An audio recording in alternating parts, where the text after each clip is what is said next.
Você é aquela pessoa que ama ajudar, ama agradar as pessoas e você sente orgulho disso, porque parece que o seu maior trunfo é o quanto você gosta de facilitar a vida do outro ou de compartilhar com quem você ama os benefícios de coisas que você está conquistando. É sobre isso que eu quero falar hoje.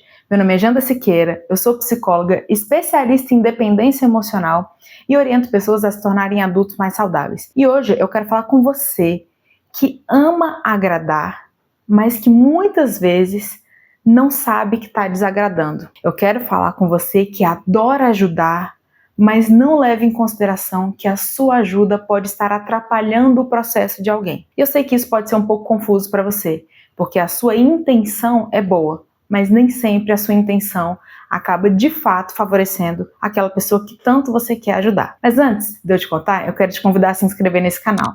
Aqui sempre tem conteúdos que vão te ajudar a entender melhor o seu funcionamento, a ser uma pessoa mais livre emocionalmente e a ampliar o seu autoconhecimento. E se você quiser aprofundar um pouquinho o seu contato comigo, entre no meu grupo do WhatsApp. O link fica aqui na descrição. Lá você vai receber notificações de vídeos novos, conteúdos exclusivos, descontos especiais nos meus e-books, nos meus cursos e vai sempre saber de antemão quais são os temas das lives que sempre acontecem sexta-feira às 8 horas da manhã no meu Instagram. E claro, me siga também nas redes sociais. Você que tem o hábito de se oferecer para agradar as pessoas, porque você tem prazer. Eu quero te perguntar, quando você decide fazer isso, você para analisar se aquilo que você está oferecendo, se aquilo que você está tentando fazer pela pessoa realmente é bom para ela? Me responde aí, para pensar um segundinho. Todas as vezes que você ofereceu uma ajuda, ou um benefício, ou um apoio, será que você se conectou com qual é o momento que a pessoa está passando? Qual foi a resposta que ela deu? Ela disse que não precisava? Ah, não, Jada, mas as pessoas sempre falam isso. Quando você fala assim, vou te dar uma carona, eu vou te emprestar um dinheiro, eu vou ir na sua casa resolver isso pra você. As pessoas às vezes falam que não, porque elas não querem incomodar. Mas eu sei que elas querem. Se você vai me dar essa justificativa, eu quero te pedir para você parar agora para pensar que muitas vezes o não da pessoa é um não de verdade. E para você que está acostumado a agradar, talvez você não tenha facilidade em dizer não para as pessoas. E muitas vezes, como você é aquela ou aquele que faz pelo outro, talvez você não tenha facilidade em receber. Então você costuma dizer, não, não precisa não, eu faço sozinho. Não, não quero te incomodar, porque você não quer incomodar. Mas muitas vezes você quer fazer pelo outro aquilo que no fundo você gostaria de receber. Então você quer ser a melhor pessoa para o outro, porque é bom para você, você se sente bem quando você faz isso. Mas a minha reflexão para você hoje é, eu paro para pensar ou para ouvir a resposta do outro, o comportamento do outro, quando eu ofereço essa ajuda? Aquela carona que você disse que ia oferecer e a pessoa disse, não precisa. Às vezes, ela realmente não queria aquela carona, mas você insistiu tanto que ela não teve como não aceitar mais aquela carona, mas no fundo ela queria ir a pé. Ou no fundo ela ia encontrar alguém no meio do caminho, ou ela ia para outro lugar, mas você não aceitou o não dela como resposta. Você insistiu para poder pagar o estudo da sua sobrinha e ela disse que não precisava. E aí de repente você acha que ela disse que não precisava, porque ela não queria gastar o seu dinheiro. Mas talvez ela não quisesse a responsabilidade de ter que te dar um resultado, porque você que estava pagando. E agora ela se sente em dívida com você.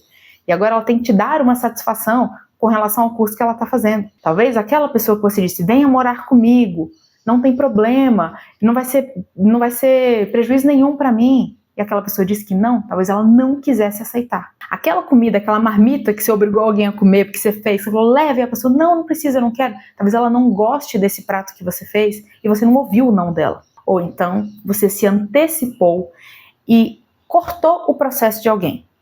Uma pessoa que está passando uma dificuldade, você tem um irmão, você tem um filho, que ele saiu de casa e ele está morando numa kitnet e ele ainda está se estruturando.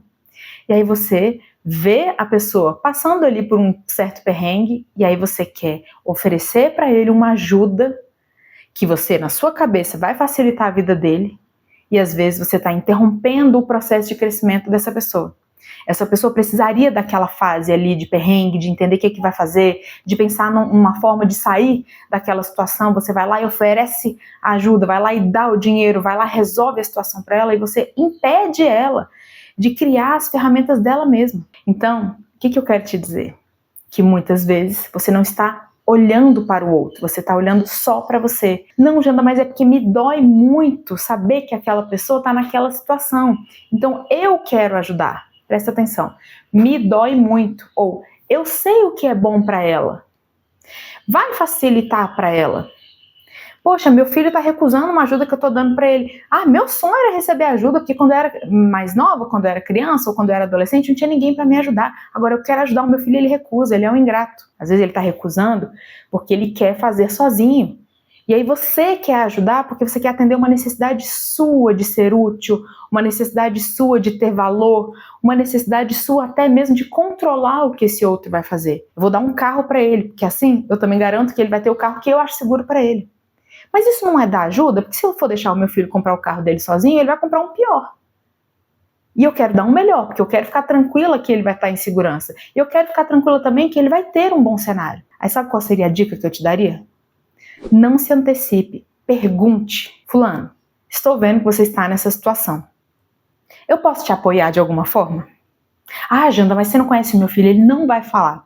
Se ele não for falar para você o que ele quer ou como ele poderia ser ajudado, talvez seja porque ele não quer ser ajudado. E ele quer fazer a coisa do jeito dele. Ai, mas aí eu não aguento. Se você está dizendo que não aguenta, preste atenção. Então é por você. É porque você quer fazer. E você pode atrapalhar o processo da pessoa. Você pode colocar ela numa situação que ela não quer. Você pode atrapalhar o processo dela viver alguma coisa que ela está precisando ali. Eu lembro de uma paciente que ela queria fazer com que a mãe se separasse do pai dela. Que ela dizia, meu pai não é bom para minha mãe. E eu quero fazer ela se separar. Porque eu sei que ela vai ser mais feliz. E eu dizia para ela, como é que você sabe que ela vai ser mais feliz? Não, porque nada pode ser pior do que isso que ela está passando aí. E eu entendo que do seu ponto de vista, aquele casamento é terrível. E você quer fazer a pessoa sair de lá. Só que você não pode arrancar ela de lá. Porque se você arrancar, talvez você não deixe ela pronta o suficiente para saber o que fazer se ela sair daquela situação. Então você vai lá e resolve tudo. Você arranca ela de lá. Ela sabe viver sem aquele lugar ali? Ela sabe. Não, mas ela vai aprender. Mas ela quer aprender? Você perguntou? Entende que não tem a ver com o que você acha que é bom para ela? Às vezes você tira a pessoa da situação e vai colocar ela na sua casa. Não, mas eu vou dar toda a estrutura. Tá. Agora ela não tem mais uma casa. Será que ela tá bem? Se ela queria isso? E ela tem autonomia? Porque você tirou ela de lá, agora ela também não tem autonomia, porque ela não sabe o que ela faz aí na sua casa. E às vezes ela vai ficar sozinha e você vai dizer, não, sua vida vai ser muito melhor, que agora você vai viajar, agora você vai ter autonomia, você vai poder escolher como você vai usar seu tempo, porque meu pai te controlava demais. Meu pai não deixava você fazer nada. Tá, você sabe se ela sabe usar a vida dela para ela mesma? Talvez ela nem saiba. E você arrancou ela do lugar onde podia até não ser bom. E eu acredito que não seja bom mesmo.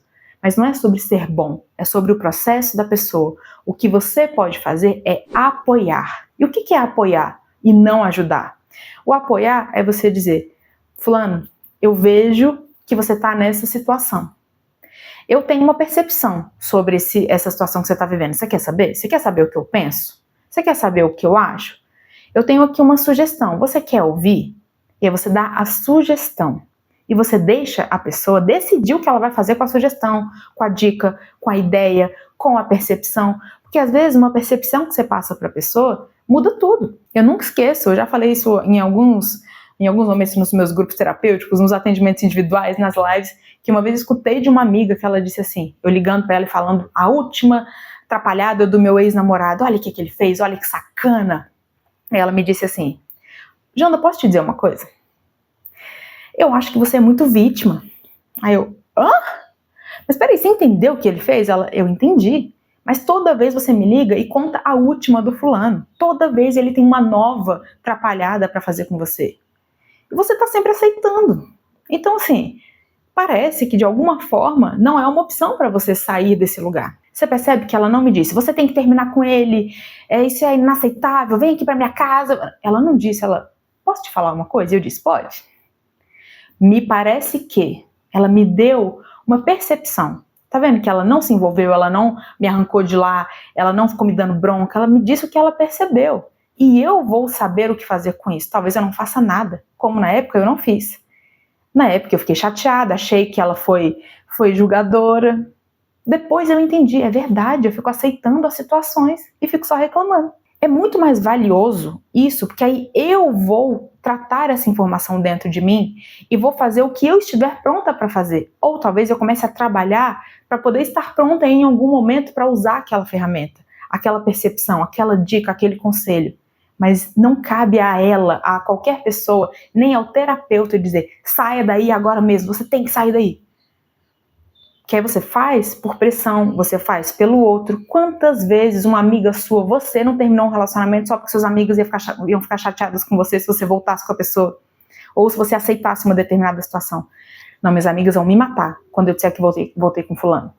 Não, minha mãe não vai aceitar quando eu disser que terminei o relacionamento. Ou quando eu disser que pedi exoneração. Ah, fulano não vai nunca mais falar comigo se eu fizer tal coisa. Você percebe que aí você toma uma decisão para não chatear o fulano, e aí você que é amiga tá achando que tá ajudando, mas aí você tá deixando a pessoa numa situação que ela não tem nem opção, ela tem que fazer aquilo que você sugeriu para que você não fique chateada com ela. E às vezes ela nem tem condições de estar naquela posição que você vendeu para ela que é melhor do que a posição que ela tá. Fica claro para você? Fica claro, gente, que às vezes a intenção é boa, mas às vezes você atrapalha. Eu tinha uma paciente que ela gostava de dar dinheiro para os irmãos dela, que eram mais novos. E eu dizia, o que eles falam para você sobre esse dinheiro que você dá? Eles falam que eles não precisam. E por que você dá? Porque eu gosto. Mas você ouviu o que eles falaram? Que eles não precisam. Ah, mas eu gosto. Então, seus irmãos estão ali, seus 25 anos, eles eram gêmeos, 25 anos. E eles querem construir a vida deles sozinho. Você quer dar o dinheiro, talvez você esteja atrapalhando. Você quer porque você se sente bem, você não está olhando para como isso constrói um cenário legal para eles. Então, ouça os nãos que você está escutando, e se a pessoa falar não só por educação, que ela se responsabilize por isso. E que você não fique insistindo, porque às vezes você pode atrapalhar, pode desagradar, pode invadir e pode quebrar as pernas de alguém que poderia desenvolver ferramentas para andar sozinho. Isso é um grande cenário para dependência emocional. Quando você não consegue aceitar o não do outro, quando você não consegue entender que o outro tem o processo dele, quando você quer interferir demais, você está num processo de codependência, você quer interferir. E o outro, muitas vezes, acaba também virando dependente de você, porque você vira o mais capacitado, o mais responsável, o mais sábio, até para tomar as decisões da vida dele. E isso cria uma confusão enorme na relação e vocês só alimentam a dependência emocional. Isso eu costumo trabalhar muito nos meus grupos terapêuticos, nas minhas mentorias, nos meus atendimentos individuais. Para a gente entender que deixar o outro viver o que ele escolheu, se responsabilizar pela própria história, não é egoísmo. É você respeitar e carregar só o seu próprio peso. Aí você carrega o seu próprio peso, deixa que o outro carregue o dele e as relações ficam mais leves. Como é isso para você? Você consegue fazer isso? Aí eu quero te dar uma sugestão. Se você se percebe dessa forma, com uma dificuldade muito grande de não interferir ou de limitar a interferência de pessoas na sua vida, assista ao workshop. Seja a sua prioridade e supere a dependência emocional. Com esse workshop você vai conseguir ganhar ferramentas tanto para você se proteger de não ficar tentando salvar os outros, quanto para você conseguir colocar limite nas pessoas que querem interferir na sua vida. E você vai entender como que esse padrão de comportamento acaba travando o seu sucesso, acaba impedindo você de prosperar, porque a sua energia fica muito dissipada, fica em salvar os outros, em receber a aprovação, receber o reconhecimento pelo tanto que você está fazendo pelas pessoas. E achando que está agradando e achando que está recebendo validação. Seria mais interessante se você focasse em você, cuidasse das suas relações para se relacionar de um jeito em que você possa simplesmente ser exemplo, inspiração e dar um apoio e não ajuda. A ajuda com o envolvimento atrapalha, tá bom? Fica claro para você? Se você gostou dessa ideia, se você se sente assim, se você já viveu algo parecido, escreva aqui para mim. Conta aqui qual é a percepção que você tem quando eu digo para você que ao invés de ajudar, talvez você esteja atrapalhando. Eu vou adorar saber.